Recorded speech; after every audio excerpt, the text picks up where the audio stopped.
Well, hi. So today I'm going to give a couple of updates, not a reading update.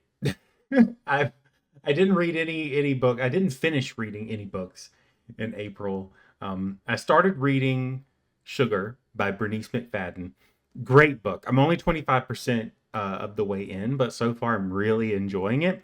I just have to, you know, push the rest of the way through. I always say that I hope to read books every month, but so far it's been lacking a little bit. But today I didn't want to leave y'all high and dry. I wanted to at least give you a Fudge update and then a writing update.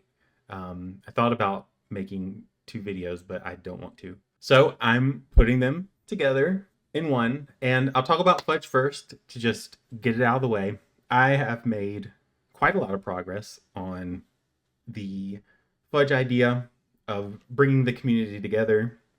There's a lot of stuff that I've had to kind of consider with this, mostly that it is a hobby, but I've been having so much fun with it. It's still like a relaxing thing where I don't have to worry about it yet, but I'm sure that if I move into taking orders and creating a website and having to manage all of that, it will lose some of the charm that it has now, while it's still a hobby, but I am still moving forward with it. And I wish that I could show you some of the things that I've done.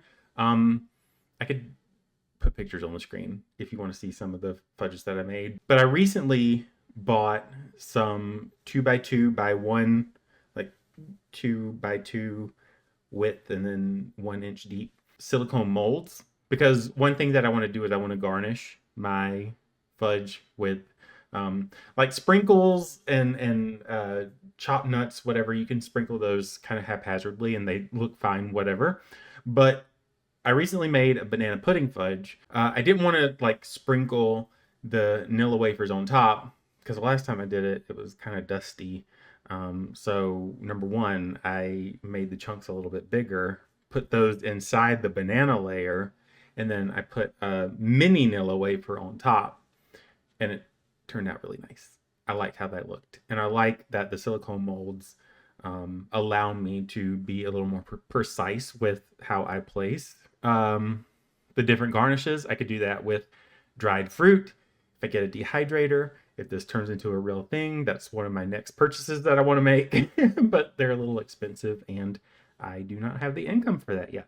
With Mother's Day coming up this weekend, I hope to create kind of like a sample package for some of the moms that I know. Eventually, I want to get to the point where I can ship, but I don't want to do that until I have become established and enough people have validated my talent as a fudge maker. So I have a lot of ideas in mind. I have plans, plans A through H. Things are moving forward. I'm still really enjoying it, but we'll see.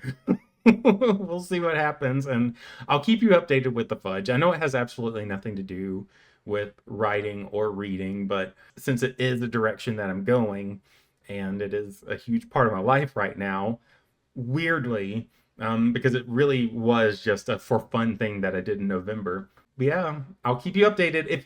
If you want to hear about it, if you don't, then that's fine. I'll bring some samples maybe for the next video. Now I'm going to talk about writing. I don't want to talk about writing too much in my videos because I don't want to have that high, that rush, that feeling of accomplishment when it's not finished yet. But I'm at the climax of my manuscript. And I was thinking last night, I was like, man, this story, I feel like I've rushed through. I feel like the threads are just tangled and they don't make sense. I feel like we've gotten to the climax a little too quickly. I'm almost at 100,000 words, which means I still have about like 30 to 40,000 more words to go. Um, so this isn't a baby book. It's a book that I would personally be intimidated to read, which is so funny because you always hear from people, from author tubers who give advice to wannabe authors, to write what you want to read. I don't know if I would pick my book up off of a shelf, if I'm being honest. Just because of the genre, like it's a fantasy novel. I don't really read fantasy, but knowing what the content is, I mean, I would read my book. But of course, just looking at it on a shelf, I would be intimidated and walk away for sure. But if you are a fantasy reader, then I don't know. I don't know. This has been such a passion project for years. And then as work got crazier, as COVID ramped up, when it faded from being a game to being a manuscript and a potential debut novel, it was a lot for me to kind of maintain that momentum, keep the motivation up.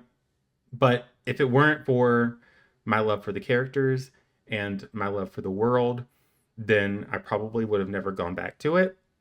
So it should say a lot about the work that I'm writing that I love the characters enough to where they started off in a game 10 years ago, 10 plus years ago, and now they're in a different home. And a lot of things have changed. And I do want to make that a video too, because it's a question that I get a lot. What is the difference between writing the story for an RPG versus writing a manuscript? But yeah, so that's where I am with writing. It is not going fast at all. It just seems like it's going fast because I finally have time to work on it. But the story itself, I don't know. I'm at the point where I have beta readers for Act One.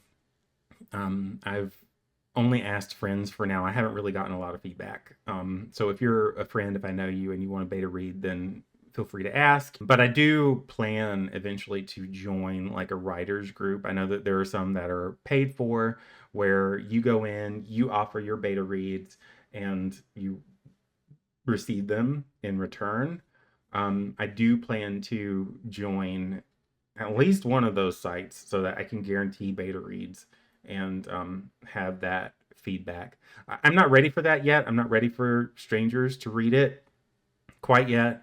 Only because I know that now that I'm at the climax, I know that there's going to be a lot that I need to self-edit first. I want to make sure that I tackle that. And there's a lot that I've written where I need to go back to Act One and include some of those little nuggets in there so that they don't just come out of the blue, especially when it comes to characters that you already know and you're already familiar with. I don't want there to be any surprises about their appearances, because by the climax, like you need to know what these characters look like, So I'm gonna do that. I'm gonna just, I don't know, I'm gonna make sure everything is good, and then we'll go from there.